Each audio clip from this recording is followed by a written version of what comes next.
ครับผมพยนต์ภูมิเย็นขณะนี้ผมอยู่กับพี่น้องชาวสปป.ลาวอยู่กับอาจารย์เจาวลีและผู้ที่เคยใช้ผลิตภัณฑ์ผู้ที่เคยเป็นโรคร้ายอาการที่หนักครับวันนี้นะครับผมจะคุยกับอาจารย์เจาวลีกับผู้ป่วยครับสวัสดีครับอาจารย์เจาวลีมีทุกคนครับสบายดีครับอาจารย์ครับก่อนที่อาจารย์จะนำพาคนนี้มาเขาเป็นอะไรมาครับเจ้าสบายดีเขากระซื้ออาจารย์เจ้าลีอยู่มัธยมราคา12เป็นอาจารย์สอนมา32 ปีแต่ตัวเองก็มีอาการเจ็บจึงค่อยอยากมาสอบหาทุกสิ่งทุกอย่างเพื่อสุขภาพตัวเอง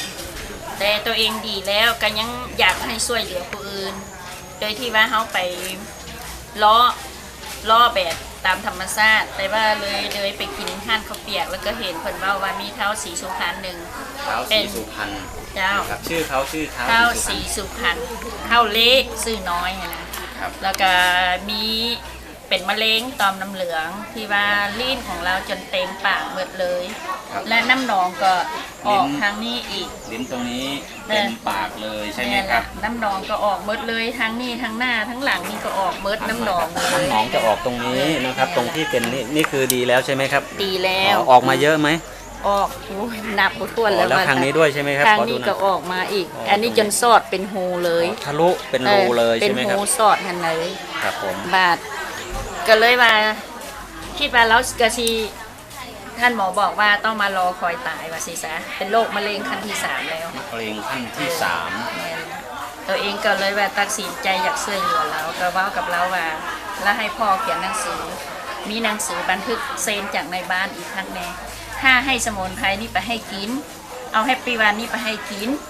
ถ้าเราตายก็บ่เป็นเรื่องกันแต่ถ้าบ่ตายถือว่าได้คืนมาเป็นคนถ้าบดีไปว่าสารสิไปเลยที่เดียวก็บ่เอาแต่เฮ็ดให้เราตัดสินใจกินบาดภายหลังกินแล้วก็ติดตามไปเบิ่งโดยที่ว่าสบายใจโทรศัพท์ถามอีกว่าโอ้เป็นยังไงก็เลยเห็นว่าเพิ่นสบายใจแล้วก็เพราะว่าจากที่กินข้าวบ่ได้กินแต่โจ๊กแต่เดี๋ยวนี้สามารถเดินมาเข้ากีแล้วก็มาฮอดประธานนี้แล้วก็เต็มใจน้ำเพิ่นเมื่อก่อนเดินไม่ได้เดินได้ลำบากด้วยใช่ไหมครับเดินก็ลำบากแล้วพูดได้ไหมเมื่อก่อนเนี่ยพูดไม่ได้เลยเพราะลิ้นเต็มปากเลยใช่ไหมครับแล้วหนองออกมาถือว่าเป็นอาการที่หนักเป็นมะเร็งขั้นที่3ใช่ไหมครับแล้วหลังจากที่ใช้แล้วนะครับกี่วันอาการดีขึ้นอาการก็น้ำหนองออกสู้หลายนะน้ำหนองออกเยอะมากตอนที่กินเข้าไปใช่ไหมครับกินวันละกี่แคปซูลวันละ6แคปซูลใช่ไหมครับแล้วหนองไหลออกเลยนะครับไหลออกประมาณกี่เดือนไหลอยู่ในเดือนหนึ่งประมาณเดือนแรกนะครับเดือนที่1นะครับน้ำหนองไหลเยอะมากแล้วปวดไหมครับตอนนั้นปวดมากแล้วคิดว่าตัวเองน่ะจะหายไหมตอนที่กินจะดีไหมจะดีครับจะดี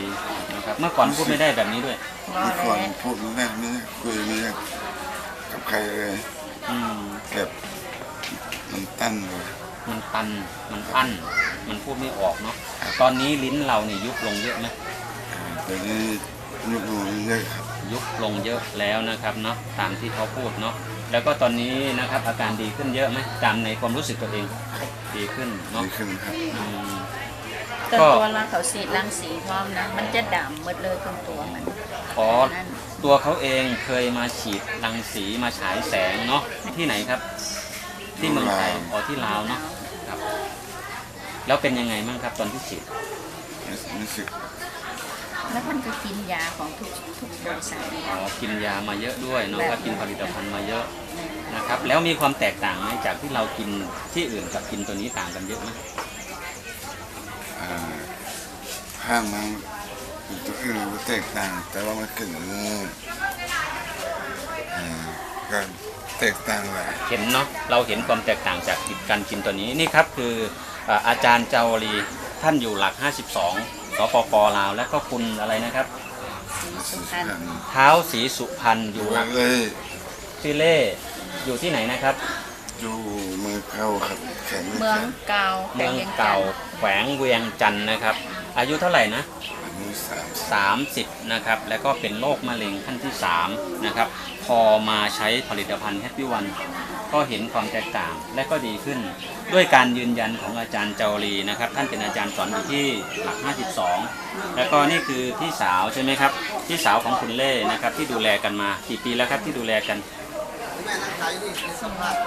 ประมาณ 4-5 ปีเนาะตอนนี้ดีใจหรือยัง